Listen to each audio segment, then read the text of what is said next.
Introduction to Framework for Lionhearted Conversations with Gina Wong, Sherani Sivakumar, and Ya Xi Lei.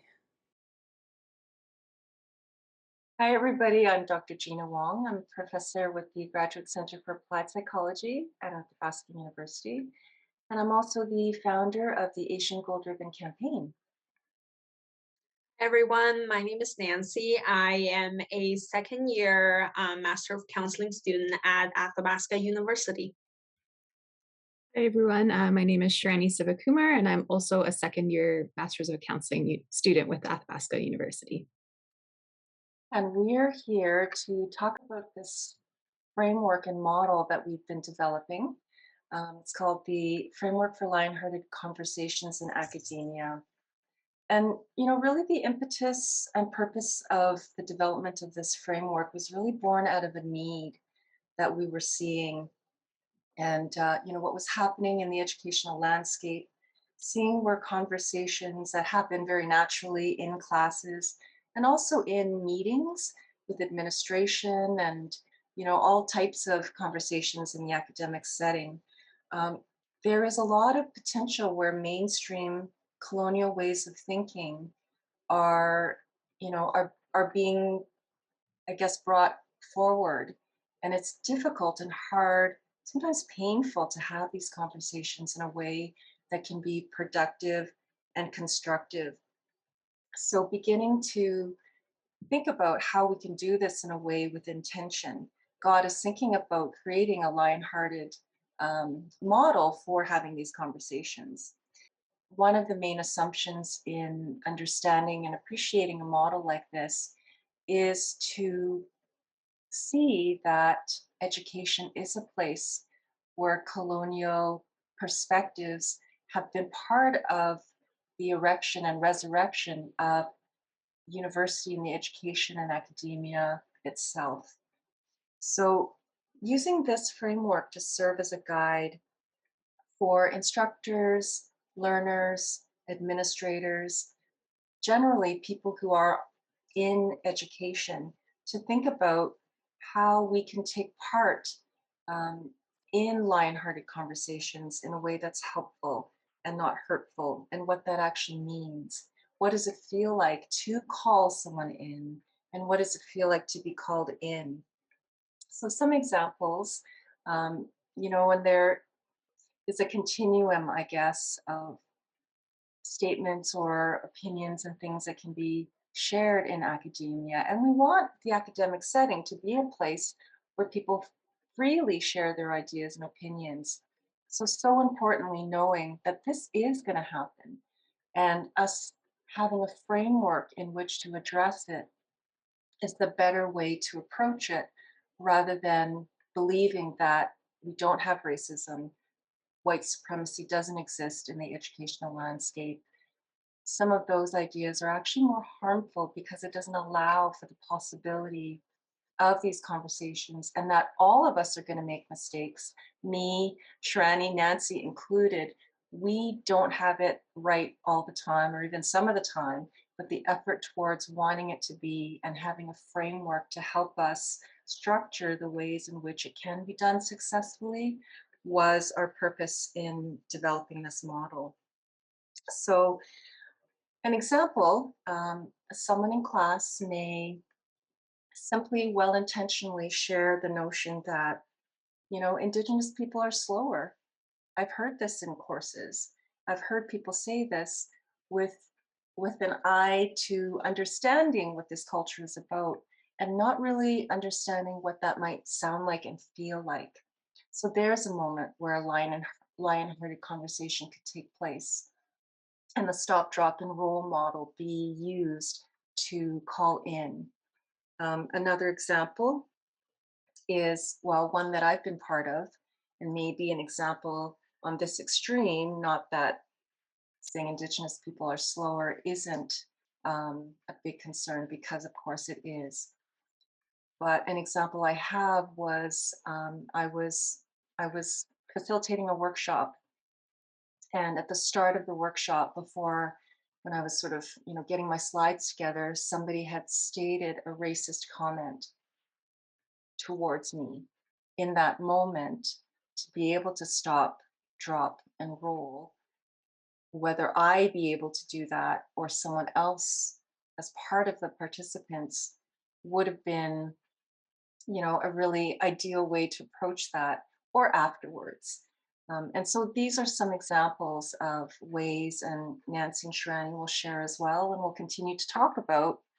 And I know, all of you probably have some example, whether as an observer or as a participant, of the need for something like this, of this model. And that it's not up to one person. We want to reinforce a collective community and a culture where somebody might stop and interrupt. So, for example, to say, "Oh, I just heard somebody say," and to say what the racist remark was. Can we just stop for a minute? Like, I'm just wondering what just happened there. And then it could be someone else who, goes forward with the rest of the model and saying, yeah, you know what, I heard that too. And, so that conversation could take place, or with that statement. And it's so easy for these moments to just glide by. It's easier, it's more comfortable, and not saying anything. Sometimes because we're, fired up and not knowing what to say, we don't say anything. So in that example, with the Indigenous people are slower to say, you know, Hmm, I just want to think about that. Let me pause for a moment, and then someone else might pick it up, and then someone else might pick it up, and then a discussion can happen, and things can unfold rather than letting the moment go.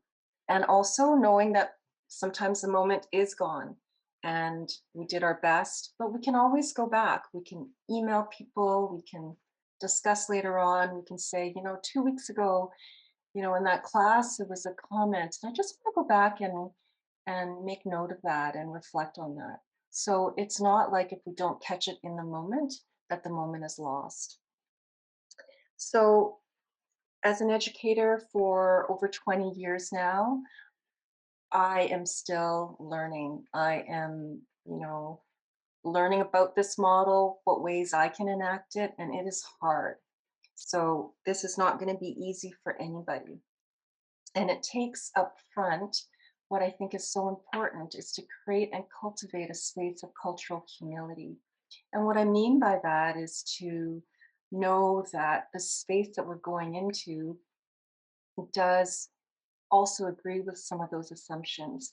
That education inherently, there are beliefs and assumptions that are colonial based, Eurocentric, especially in psychology, that the discipline itself has some very powerful colonial ideas, and that education is a place that those powers, those ideas can be reified over and over and over again if we don't think about them and take pause and think about alternate ways of thinking. But in order to do that, it tips the apple cart. It makes everything, what's going on is everything wrong. And so it's a courage, it's a lion-hearted way to start thinking about education in this way. And so cultural humility is to say, yes, this can be a space that's unsafe. Yes, the educational landscape can be a place that perpetuates racism. And we, in this place of cultural humility, want to actively do something about it. So I'm going to turn it over to Sharani to share some of her ideas. Right. So I was actually part of a training earlier this year where the facilitator butchered my name, along with also other people of colors, their names, and did this in a way where they were just kept repeating mispronouncing my name, where they kind of didn't let me take myself off mute to kind of interrupt. So I think in that moment, I could have stopped and interrupted and actually just interrupted the facilitator in a way of saying, hey, this is how it's actually pronounced. and hoped that the facilitator would drop into that humility piece, and bring awareness to themselves of how the way that they approached it wasn't in a like that cultural humility stance. It wasn't kind, and kind of bring that perspective of how I might have been feeling, because when my name is like butchered in that sense, I'm left feeling like I'm disrespected, that it's not even worth trying to say my name correctly, and essentially a feeling of less than in comparison to other folks in that training. I just wanted to add, Sharani, that it would be really tough to do that in your position, as a student, and then in the moment feeling what you're feeling.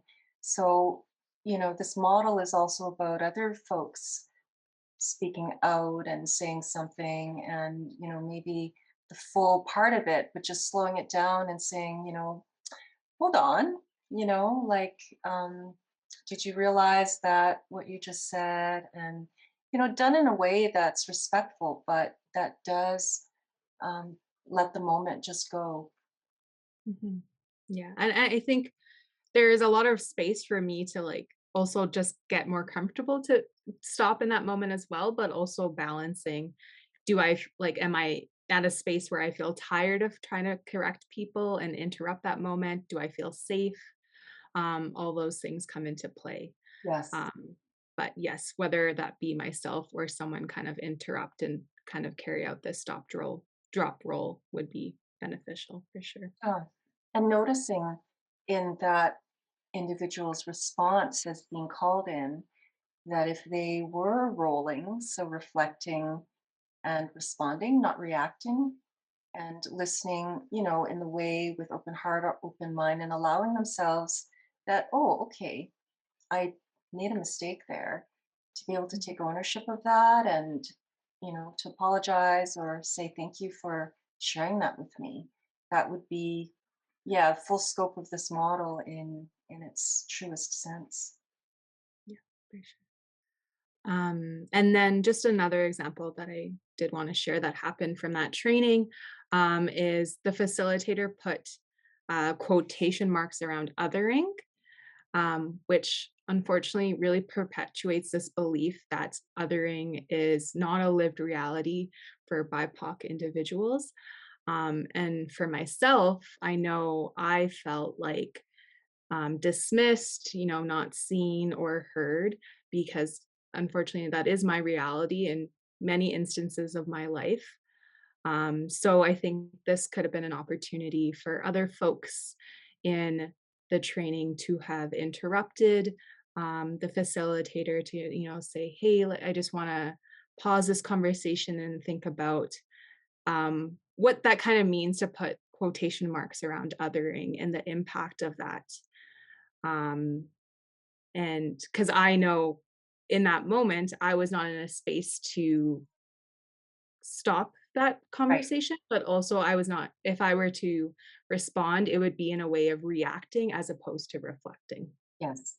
Yes. And possibly too the open opportunities that if it's not safe in kind of that classroom space, then maybe it's an email to the instructor. Maybe it's Mhm. a few people sending it later, or there's ways rather than just the moment to capture that this model hopefully embodies. I was thinking about sometimes giving an example, because if we were to read something where somebody put quotation marks around the word homosexual, I mean, right there you can feel like, okay, what are you saying? That homosexual is this concept that may or may not be? Um, I think sometimes people might be able to understand it better when it's put in a different light, Mhm. um, because our lived reality is that othering is part of what we experience on an everyday basis. So thank you for that example. Mhm. Nancy? And a quick example I can think of where all three steps, so stop, drop, and roll, were involved, was a discussion that I had with a cisgender white male colleague earlier this year. It didn't occur long after the Atlanta shootings of the 8 women, 6 of which were Asian women. So that collective trauma was still very fresh in my mind. And I think with the rise in anti-Asian racism and hate crimes in this pandemic, like for me, I was starting to feel really unsafe for myself and my friends and my family. So I had made this comment to him where I said I felt like the world seemed to be a lot more unsafe nowadays. And he just said to me, "No, it's not. What are you talking about?" And in that moment, I remember I stopped because I had to really kind of like I felt triggered by that comment. And so I had to really like paused in my head and kind of like reflected on why is this bothering me so much. And then going down to the drop of the framework, I noticed that so I was thinking about awareness of how my thoughts, my feelings, and my body senses and all that. And I noticed that the curiosity component of the drop was missing on his end. So rather than asking me why I felt less safe, he questioned what I was feeling because that reality was not his. It was different from his reality. And so for me, I just explained to him, well, I am a petite Asian woman. I am holding 2 visibly non-dominant identities. And, there have been a lot more hate incidents toward Asians recently. So I fear for the safety of myself and my family. So my colleague, he demonstrated the role pretty well in the sense that he didn't immediately react with defensiveness or shame. He just quietly listened. And when I was finished, he acknowledged that, yeah, I do hold a lot of ignorance because I am privileged in many ways. And I do sometimes forget that. So I thank you for educating me. Very nice depiction of the model playing out in a way with a positive outcome. Thank you for that. And, we have a lot of examples that we could share. And I think a lot of other people would as well. And it's so important to be talking about these because we can learn from them and also feel not so alone when we're, trying to be heard or calling in. And then what it's like to feel on the other side to be the person that's being called in and to also understand that experience because I'm sure to be on that side of the coin as well. So thank you for joining me. This is the model so far. It's still in development, and we hope that it invites other people, administrators, instructors, faculty, students to think about having and maybe declaring spaces that is, cultural humility space. This model is one that we want to uphold in whatever space that it is in. Is what we hope can be attempted with this model. So thank you both, and we'll have more to share later on.